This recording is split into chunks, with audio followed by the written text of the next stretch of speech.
for statism. That is not a defense for taxation. That's just saying, oh, you found a way to free yourself from these restraints, or from this slavery in many different ways.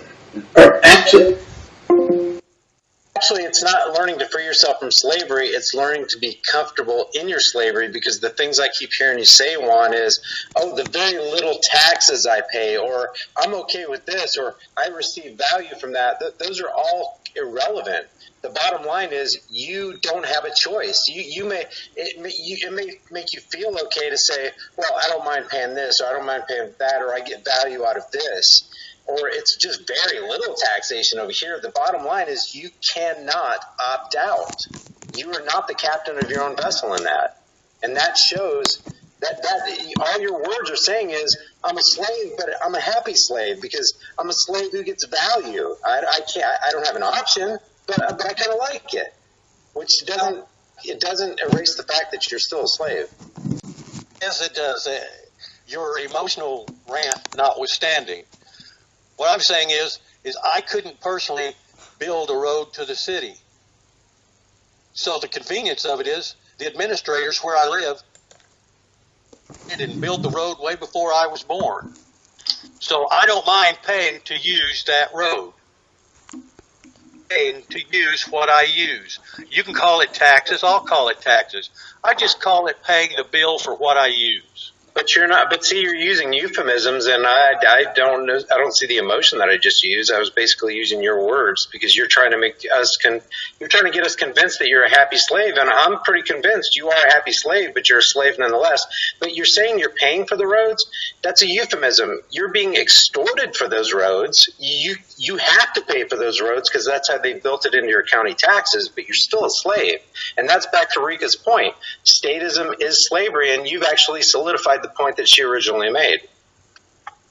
Well, that's your characterization, but I totally disagree with it. Then can you opt out? Can you opt out of paying for your road taxes?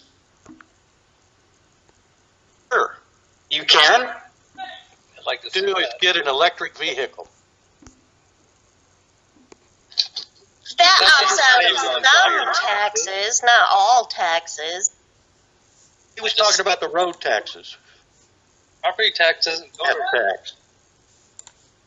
Well, I'm pretty sure Gadsden Viper posted something about how the state was already working on how to tax electronic cars for not using gas. Does property taxes in your guys' states go to roads? I don't know that was gas tax. So they don't go to the roads. The property tax doesn't. Yeah, so property taxes go to like schools, libraries, firefighters, things like that.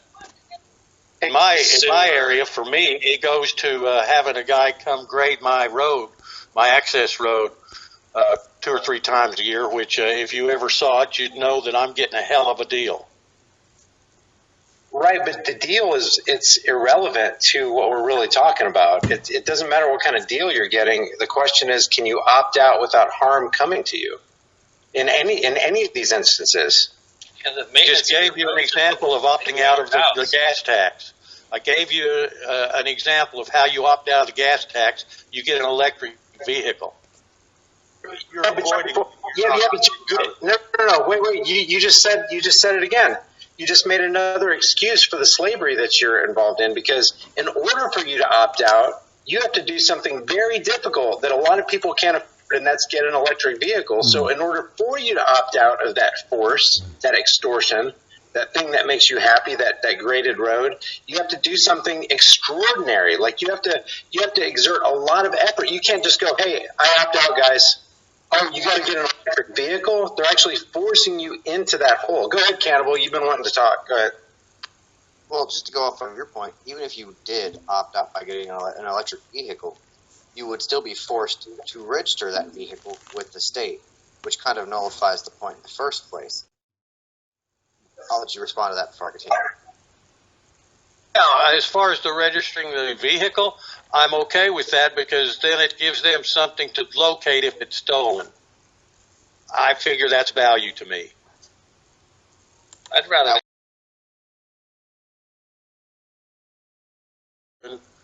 Are easier to find, or maybe they're used in a crime. So Oh, see, now you're moving the goalpost.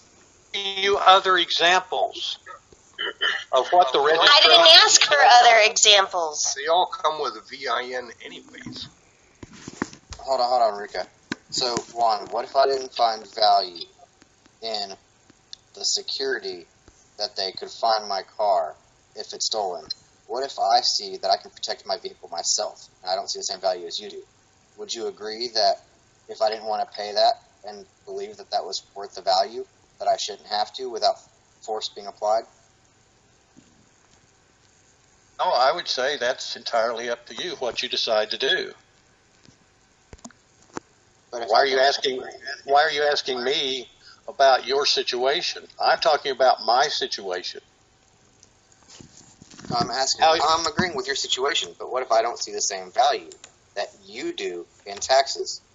Would you agree that I would be forced to pay them, or could I not pay them and no force be applied? I have no idea what would happen to you. I don't know where you live. I don't know your situation. You know, I only know what my situation is. I don't look at other people's and try to give them answers about how their life happens or what happens to them. I purposely designed my life starting 50 years ago to be at this point. You would agree, though, if you haven't, and you don't like the way you have to live within the society you're within, I don't have an answer for you. I took action. Okay, so can you agree that, not just my situation, but a majority of situations, that if a police officer sees a tag or a car without a tag, that he will stop you? Can you agree with that reality? Well, I would probably assume they would, yeah. So then you would agree that when they stop you, they are enforcing some written rule upon you. Can you agree with that? Well, they're certainly investigating. There isn't one. Was the vehicle stolen and the tag taken off? Was it just involved in a hit and run where it killed somebody and they took the tag off? I don't know. But it's an investigating process. And yeah, there are. Whether or not the tag is taken off or not is irrelevant. If they see a car without a tag, they will stop you. And would you agree that they are applying a written rule to you if they stop that car? Well, they're investigating to see if a rule has been broken. In rules, not rulers, but I believe in rules. So you can agree that they're enforcing rules. I'm saying they're investigating whether a rule has been broken. Maybe the screws on the tag, the tag fell off, and they got in the car. I don't know. You know, he doesn't know either. He's investigating to find out. Okay, so what if the answer when the cop pulls him over is, well, officer, the reason I don't have a tag is because I don't register my vehicles. What will happen to him? More than likely, he'll be given a ticket, a citation, and saying you've broke this rule, and you have an opportunity to either make a case of wasn't broken. Yeah, I know there's a rule, and I wasn't following it. If I don't pull over, what happens to me then? I have no idea. What am I, a fortune teller? Come on. You know what happens if you don't pull over when a cop's behind you? What happens? They're not going to... Huh? They find a way to investigate. No, give me a break. No. You got to be honest. Come on. What happens to you if you do not pull over when a cop's trying to get you to pull over? They will follow you until they can get you pulled over, or till you run out of gas, or till you wreck. And then do what to you? What happens when you stop? Still investigation, and then whatever the investigation No, unfolds. ultimately they'll take- that's what they should do. What they actually do is they chase people down like crazy. And it's nuts because they're putting more people in danger by doing that than just letting them go and being like, okay, we'll run the plates later. He didn't have a plate. Okay, they'll run the description of the car later. But one, the whole point is, and I think what Cannibal's getting at is here, it doesn't matter if it's a jaywalking ticket or if you didn't pay your registration or you didn't pull over for the cops. Force is about to be applied against you, against your will, for having done nothing wrong. If that is not a picture of slavery, there is no such thing as slavery. Breaking a rule of society is not violence to me. I'm sorry. A rule of government. Government is not society. Why you keep equating government with society is beyond me. They're not the same thing. Are there facts to prove that these rules even apply to me in the first place? That was the next question. That's a great question right there. Oh, that's a political philosophy question. Was that a yes or a no? Or just another dodge? No, it's an explanation. Okay, so let me just ask you this one. Is it ever right to initiate force and violence against someone who is not harmed or threatened to harm another person? Well, harm can be interpreted many different ways. Unnecessarily endangering the public at large, I consider harm. Okay, how about driving down the road without a tag? You're driving the speed limit, the posted sign, the government sign on the side of the road. You're doing 33 and a 35. You just don't want to pay your registration. You're not harming. You're not threatening to harm anybody, but you broke that rule of society. Hold on, what do you mean by threaten to harm society? Like, clarify that term right there. What harm do you, what do you define as harm or potential harm? Endangerment, unnecessary endangerment by an actions of another that unnecessarily endangers the well-being of another's person or property is harm. So are you okay with someone, a badged, uniformed, gun-wearing man, writing a ticket, which implies a fine, which is also extortion, taking money, threatening to take money from someone who only didn't pay the registration? Are you okay with that? Oh, it depends on the circumstances, and if I watch a lot of this live PD, and there's many times that they pull people over or that have an expired license, and they're breaking the rules of the road. And rules, and I have a problem with some asshole who drives his car on the public roads and totally ignores the rules of the road. But I don't see all this violence that you're talking about every single time that something happens, as we've been describing. Okay, you didn't answer my question. Are you okay with someone getting extorted, which is theft by threats of force? Are you okay with someone getting extorted, and if they don't pay the extortion fee, they lose all their freedoms and get thrown into a cage because they did not want to pay the registration? Are you okay with that? Well, that's an emotional extreme. I don't see that happening. I haven't seen that happen. I'm sure it does happen. Let's just say it does happen. Are you okay with that happening? I'm okay with somebody who is breaking a rule. I'm okay with that. Now, if they want to escalate it beyond, okay, I broke the rule, I shouldn't have broken the rule, I fess up, I'll man up, and I'll take responsibility for my actions. Actually, these rules apply. I don't actually understand why you're not being forthright with a very straightforward question. Are you okay with a person being extorted, that's threatened with theft by force and possibly caged, if they don't pay their registration for their vehicle. Don't consider it extortion.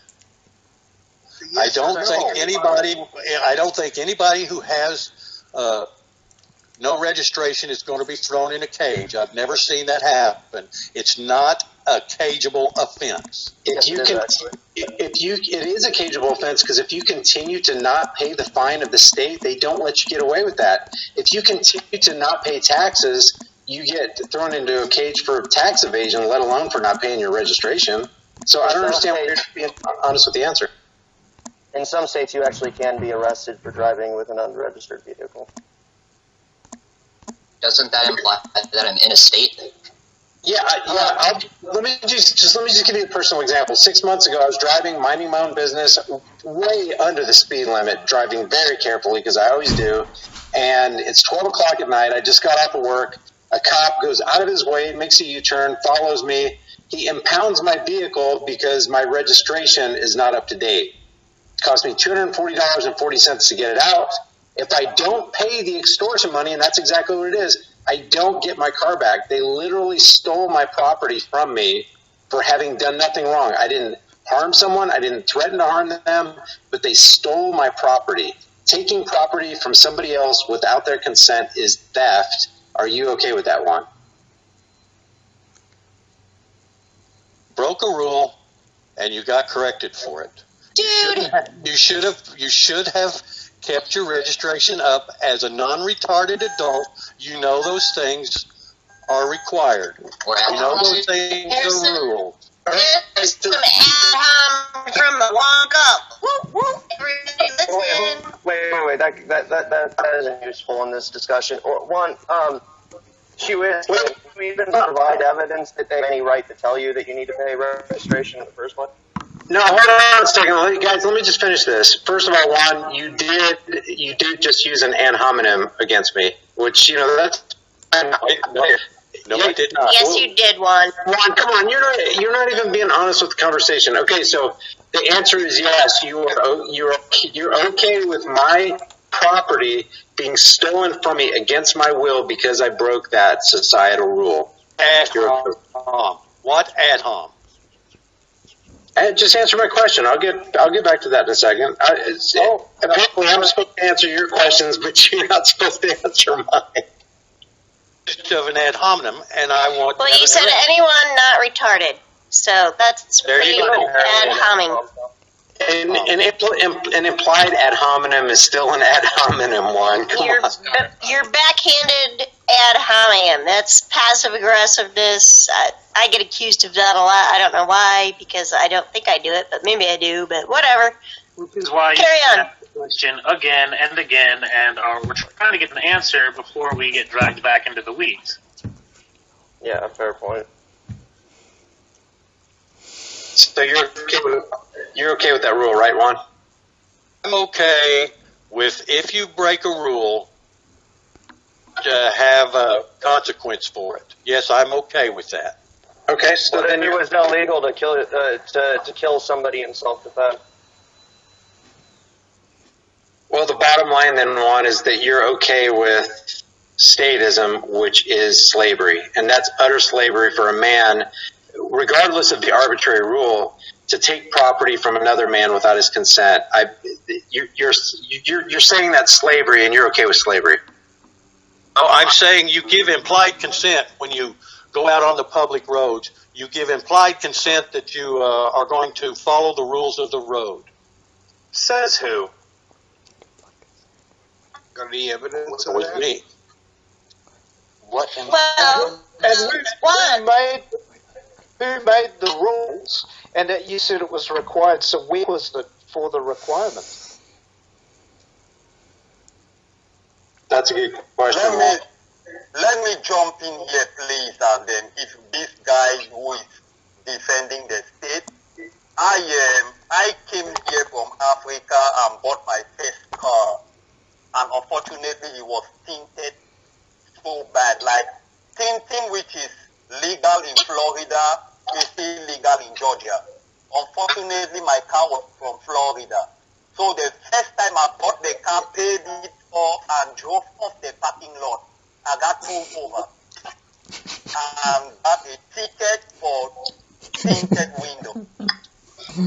So what was I supposed to do about the rule? I read the driver's license book. I went and took my computer test and my road test. I knew nothing about it. And I got surprised and pulled over and being escorted for tinted window. So what's that supposed to? The guy who is defending the evil statist behavior.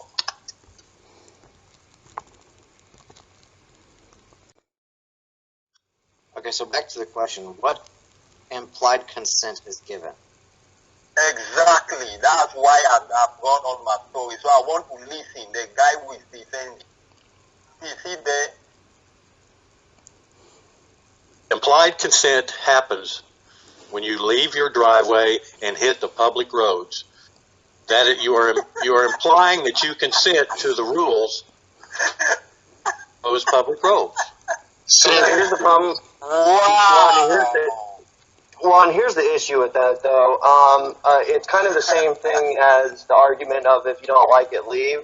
I mean, look, the modes of transportation are monopolized. I've had this conversation with you, and you try to dodge this all the time, and it really bothers me.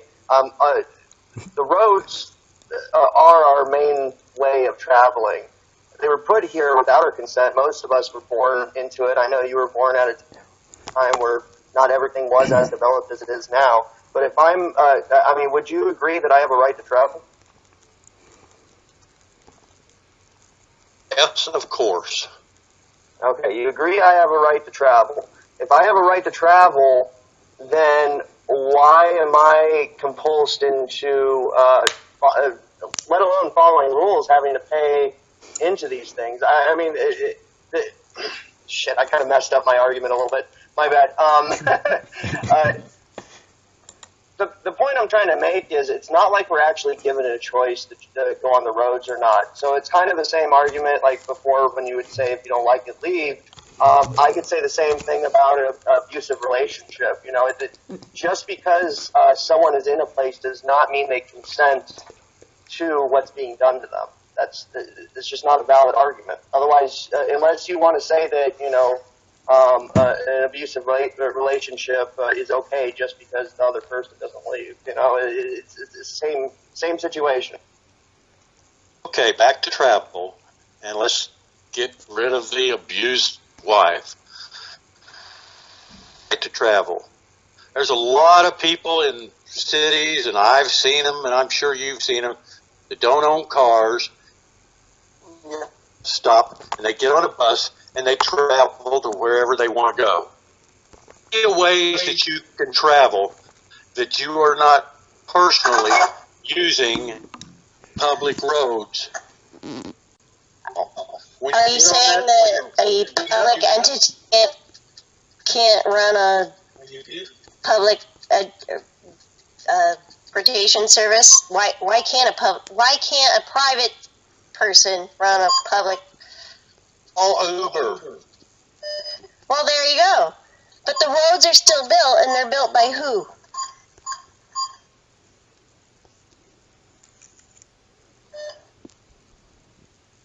And they were built for a reason. One, have you even watched James Corbett's stuff about the roads? Like, come on, man. This is it's all a system. It's taken over on purpose for a reason, for a purpose to get people to use it. Unfortunately, I lived before there was before there was interstate highways and things like that, and I'm also pretty familiar with the evolution of roads starting back in the late 1800s. Roads were built by people demanding them. Oh, you lived in the late 1800s now too? That's pretty fucking amazing. Aware of the history of the evolution beginning back in the 1800s. I know, but you were giving us grief earlier because you're like, you didn't live then, I did. Oh, in some cases, that's true. If we give hold on, let me get this out real quick. If we give compliant consent to obey these rules, where does the government get the authority to tell us that we have to partake with these rules? We give the authority to them which we don't have. Philosophy question that has been debated for thousands of years. It's where does the government get its authority? And it boils down to they have overwhelming power. So that was could it be because I'll just quickly put this in. Could it be because the majority follow government? Therefore, there's its overwhelming power. Most people work for government. Okay, so, one, you said that because they have overwhelming power. So because they have force, we're obligated to follow their rules. Is that what you're saying? Well, you're not obligated, but there's consequences if you don't. I don't think anyone's going to argue against that there's physical consequences in the status quo for rejecting that philosophy. But, what you're basically saying is might equals right. Not necessarily that it's morally right, but you're saying that that's just how it is. What's the powerful will control the weaker than it. I know that's a very weird way to word it. But here's the issue with that. If you follow that down a logical path, that would justify any rape, theft, murder, etc. And so it's inconsistent to even use that as an argument. Well, I consider that a philosophy, but, that's just me. Well, those are situations. If you're successful at raping someone, you successfully overpowered that person. And you just said it's because governments have basically the physical force, the power to make and enforce laws. I'd say they're pretty shitty at it, but at the same time, they are a large militaristic force. So how is that a false equivalence? Not that long ago, slavery was very real, and people who said it was okay took over the people who said it wasn't. So what's the difference now? There is no difference. Slavery still exists. We are all slaves. Slavery does still exist. It's slavery by proxy. They enslave us via the economic structure that's laid out. Money. Wealth. Right. And right, yeah. Then, you had people that were saying the same arguments that it's moral and just because, look, how else are we going to get all this cotton done? Right, yeah. And that's actually part of the reasons why roads are part of the slavery, and that's kind of what I was referring to. I'm sorry, I'm also driving at the moment, so thinking and I'm trying to be safe most of it. Yeah, pay attention to the road and stop paying attention to this for now. But that's part of what I was referring to with the roads. They monopolized our means of travel in order to actually drop it